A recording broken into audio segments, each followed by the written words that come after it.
Hello friends, இந்த question என்ன கொடுத்துருக்காங்க?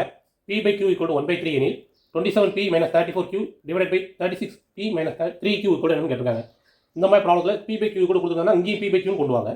இப்போ எப்படி எழுதிக்கலாம்? 27P minus 34Q divided by 36P minus 3Q equal to இதில் வந்து Q வெளியிடுங்க. Q வெளியிட்டிங்கன்னா 27P by Q minus 34 into Qன்னு வருமா? Q வெளியிடும்போது நான் இங்கே மல்டிபிள் இங்கே டிவைட் ஆயிரும், Q வெளியே வந்துருச்சு. இதே மாதிரி இங்கே Q வெளியே எடுத்திங்கன்னா 36P by Q minus 3 வந்துடும், Q வெளியே வந்துடும். இந்த Qக்கு இந்த Q கேன்சல் பண்ணிடுங்க. 27 இன்ட்டு இந்த P by Qக்கு பதிலாக 1/3 minus 34 divided by 36 into 1/3 minus 3.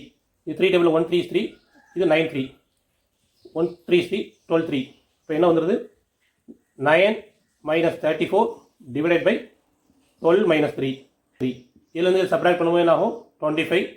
பெரிய நம்பருக்குள்ள அடையாளம் மைனஸ் முன்னாடி போடணும். ரெண்டு வெவ்வேறு அடையாளம்னா பெருசுலேருந்து சிறுசை கழிச்சு பெருசுக்குள்ள அடையாளம். இங்கே கழிக்கும் போது 9. அப்படி இருக்கக்கூடிய ஆப்ஷன் என்ன? ஆப்ஷன் சி தான் ஆன்சர்.